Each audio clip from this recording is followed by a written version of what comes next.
সুপ্রতিম সরকার সন্দেশখালীর পুরস্কার শুধু নয়, সিঙ্গুরে মমতা ব্যানার্জিকে সেদিন সিপিএম এর কথায় আটকে ছিল, তাই মমতা বন্দ্যোপাধ্যায়ের যে পরিবর্তন, যে কারণে আমরা তাকে ছেড়েছি রাজনৈতিকভাবে, সুপ্রতিম সরকারকে করার মধ্যে দিয়ে সেটা প্রমাণিত হয়েছে।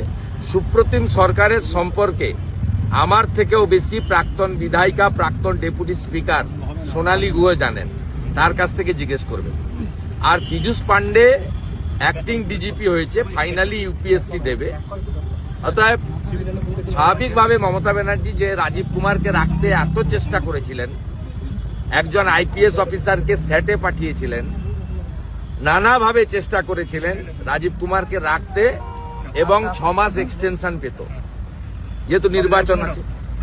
সেই মমতা ব্যানার্জির সব প্ল্যানিং ভেঙে গেছে।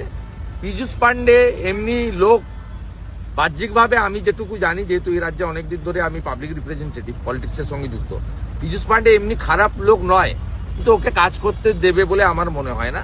এবং পীযূষ পান্ডেকেও রাজীব কুমার, মনোজ বার্মা, বিনীত গোয়েলের মতো অনেক খারাপ খারাপ কাজ মমতা ব্যানার্জির করতে হবে, যেটা নন্দিনী চক্রবর্তী কিছুদিন আগে ইডির উপর হামলাতে মুখ্যমন্ত্রীকে সাহায্য করলেন, এই কাজই করতে হবে। এই রাজ্যে সবচেয়ে সমস্যার মূলে হচ্ছে রাজ্যের মুখ্যমন্ত্রী। এই মুখ্যমন্ত্রীকে না সরালে কোনো সাংবিধানিক বডিও বাঁচবে না, এই রাজ্য বাংলা এগোতে পারবে না, বাংলা স্থবির হয়ে দাঁড়িয়ে থাকবে।